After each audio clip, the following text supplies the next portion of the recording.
Happy Father's Day. Welcome to 4 Acres. So I thought I would do something a little different and have it be more of a story time than a video of a project or something we're working on. There'll be plenty more of those. There's always something to do here.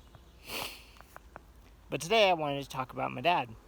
This past April was 6 years since Dad passed away. I didn't understand how much I would miss him till he was gone. Now that I'm here, I'm not exactly sure what I wanted to say. I didn't write it down or try to figure it out ahead of time, because every time I tried to, I didn't know what to say, so I figured if I just started filming, I'd figure it out as I went. I have this distinct memory of being a kid at my grandmother's funeral. My grandfather had passed away a few years before, and my uncle looked at my dad and said, "Well, Joe, I guess we're orphans now." And that's kind of how that side of the family rolls. Every funeral had pretty much as many laughs as a wedding or a family reunion. Dad taught me a lot, taught me about computers, taught me how to shoot, taught me how to build things, how to figure things out. A lot of the figuring out I do here, I think a lot about him when I do it. He was one of the few people in the world that I knew would never judge me for who I was. He would simply accept me for who I was, always, no matter what. That's a rare thing these days. So who was my dad? He was a New Yorker. He didn't really like animals very much. He didn't particularly like the outdoors. I think that's because of his time in the army. He ended up serving in Germany and was stuck outside in cold winters in a tent. Something he talked about often. I mean, Dad was a great dad. He was caring. He was always there, no matter what, for me. He's probably more patient than I am. So I guess at the end of the day, the reason I'm here is to tell his story at the end. He never took particularly good care of himself. He always said he had to exercise, but he never did. Kind of like how I keep saying I have to clean the garage, but I haven't yet.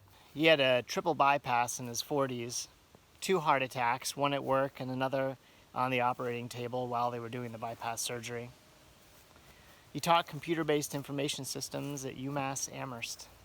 He also volunteered for the Amherst Police Department, and I got to know a couple of the captains pretty well. Amherst was a small town back then, not like it is now. So all throughout my older childhood and into my 20s and 30s, Dad talked about his heart medication and his cholesterol levels and this attempt to get healthy and that attempt to get healthy. And he was always trying to find some new trick. He was eating fish for a while, and then he was drinking red wine for a while, and then he was eating chicken out of a can for some reason. And then one day things switched. He stopped talking to me about the medications he was on and his cholesterol levels, and he started telling me about a no-budget movie that he was involved in, a zombie movie. So through somebody they knew at the vet clinic where they took their cat, Dad ended up at this zombie movie shoot and took some behind-the-scenes pictures with his DSLR, and then did a couple videos and shared them with the folks who were making the movie. And they loved what he did so much. Here he is, 70, retired, living in a retirement community, full of old people, like 100,000 old people, a place called The Villages. And the zombie folks liked what he did so much, they said, "Hey, come back and film a little bit for us." And so he did. He started telling me about filming, and he started telling me about the makeup they used and how to make a movie and the different shots that are taken and how they do it and how they set it up. And he started getting deeper and deeper into this world, and I didn't really understand it all. I just knew that he stopped talking to me about his medications and his cholesterol level and started talking to me about the late night movie shoots they were on and how at some point they forgot to get permission to film a scene on a street, and at 10 o'clock at night somebody called the cops because there was someone with a gun and someone covered in blood. Of course, it was a fake gun and fake blood. So my dad, at 70 years old, found himself face down on the ground at gunpoint while the Marion County Sheriff's Office tried to figure out if somebody was hurt or what was happening. I thought that was pretty cool. He filmed the whole movie for them and loved it. And he filmed the second movie and loved that one too. And I got to hear about these folks and how much he enjoyed spending time with them, and it was like he had a new lease on life. He was getting older before my eyes. At 70, I could see him getting older, and yet at the same exact time, I could see him getting younger. I mean, to an extent, he was always young. He never stopped laughing at fart jokes. But there's something about making movies that something new in him was awakened. And I felt like I was seeing a version of my dad I'd never seen before, a more free version of my dad. And I was really happy. March 2014, I went down for 2 weeks to see my dad. It was the longest amount of time I'd spent down there with him ever. I had so much fun. He had just bought a new handgun he was super excited about. He bought himself a Lexus, which he'd wanted for a long time. It was brand new. He picked us up at the airport, and as we're driving from the airport back to his house in this brand new car with 2,000 miles on it, my older daughter, who was, 7, puked all over his back seat. Brand new white leather. Thankfully, vomit comes off of leather pretty easily. The seatbelts were a little harder to clean up, though. We had a lot of fun in those 2 weeks, and I got to spend a lot of good time with him. Dad gave me the combination to the gun safe, and for some reason told me where the secret file on his computer was that had all of his bank account information. I didn't know why he told me, but I dutifully wrote it all down in a notebook. While we were down there, Dad was supposed to go film a scene for the zombie movie, the final scene for the second movie, where the protagonist gets chased by the zombies and he runs and gets into an airplane and flies away. And Dad was going to get to fly in this plane. It didn't happen. I was going to go watch it all, but it didn't happen. So we didn't see it. It got canceled last minute. And so we went home. We flew back to cold Vermont. Flying from Florida to Vermont in mid-March is a depressing endeavor. Anyways, we get back. About 2 weeks later, I get a phone call from the sister of the director of the movies. She's the star of the movies. She's a really wonderful, wonderful woman. And she told me there'd been an accident. I knew Dad was going to be filming the plane scene that day.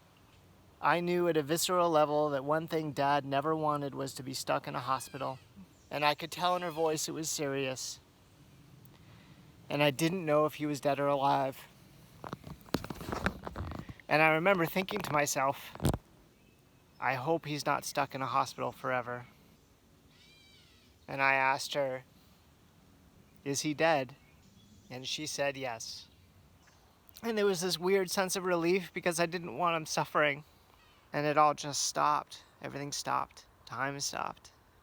I had to call my sister and tell her. I had to call my dad's best friends. Dad had been struggling with his heart so much, his best friend said, was it a heart attack? And I said, would you believe plane crash? And he said, no.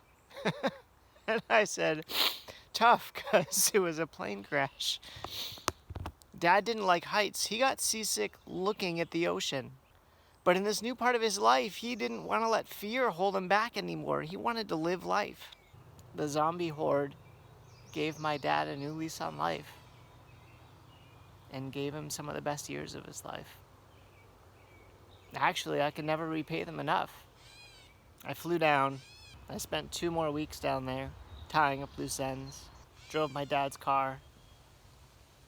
His brand new, white, with a white leather interior Lexus.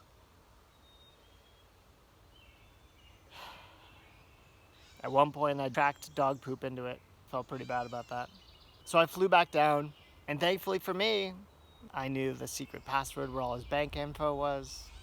I could get into the gun safe. Turned out nobody else had it. But more importantly, I spent a bunch of time with the folks who were making the zombie movies, and I learned how important he was to their lives and how important they were to him. Dad was really helping people, and they looked up to him. I had a tour of Ocala where the movies were filmed. My now friend, who was the star of the movies, gave me a tour. And my conservative business suit wearing dad had been hanging out in biker bars and Irish pubs and on dark street corners, filming in the woods, all over, filming this zombie movie and loving it. What had happened? Why did the plane crash? It took a year for the ATF to do the investigation. And at the end of the day, what happened is the pilot was going too slow. The plane lost lift and it crashed.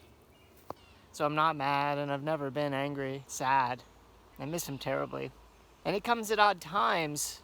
If you haven't lost a parent before, you miss your parent when you least expect it. It's not often on his birthday or on Christmas. It's those quiet times when I'm driving by myself in the truck and I would have called him, but he's not there to call anymore. Dad took such good care of us. So Father's Day is coming up in a couple days, and Father's Day is a holiday that's hard for me now, because I just want to call him up and say, hey Dad, check out this house I'm working on. But he'll never see it. I miss him so much. When I finally got back to work, I had a lot of condolences from folks. And when you lose someone you care about and you hear the condolences, they feel hollow. And I know they're not meant to be hollow, but they can feel that way. And I don't remember who said it to me, but somebody that I didn't know particularly well said, you must be so tired. And that was the kindest thing anyone said to me, because I was exhausted. Everything was upside down. And it was, in a way, giving me permission to feel what I needed to feel, which was tired, exhausted, wrecked. So I'm really happy that Dad found a passion that he fell in love with at the end. And I miss him every day. Some days more than others, but a lot at Father's Day. So for all you folks out there who still have your dad, go give him a hug. I spoke at Dad's funeral. The church was packed. Everyone knew my dad. Everywhere I went, I would run into someone that knew him. Even as a kid, I would run into people that would see my last name and say, I had your dad as a teacher. And down in Florida, he knew all the folks at Publix by name, and he loved introducing me to him. I told jokes in the church at his funeral because that's what he would have wanted. And I had everybody laughing. About a year later, I flew down and drove his Lexus and some other things north. It was July. It was really hot. It was exactly what I needed, a road trip by myself from Central Florida to Southern Vermont. I grabbed a bottle of his aftershave, Old Spice, which I had always used a bit, but I just missed him and it smelled like him. So I put it in the trunk of the car along with a bunch of other items, the kind you keep in a safe. And I started driving north. Round about the Florida-Georgia line, all of a sudden the entire car smelled like Dad. It's like he was right there with me. It really smelled like Dad. Like not a little bit. Like a car smells like the person. This car really smelled like Dad. I got to Savannah, Georgia, where my uncle lives. And I realized when I unzipped the duffel bag that had some of the stuff that I'd brought from his house, that the Old Spice bottle had overheated in the trunk of the car and exploded. And the whole trunk and all of my belongings just smelled like Dad. I don't know if I'll ever use an aftershave other than Old Spice.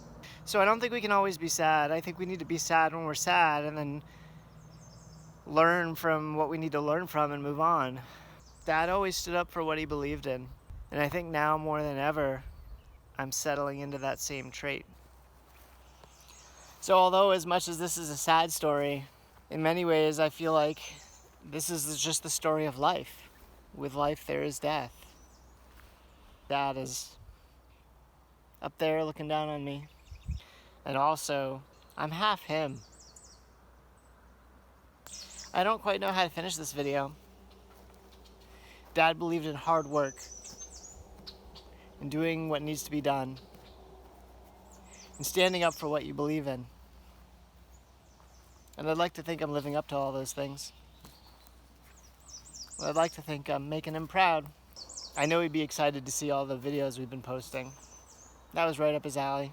He also taught me to always laugh. And I try to do that as much as possible. He taught me to figure things out. And I have great memories of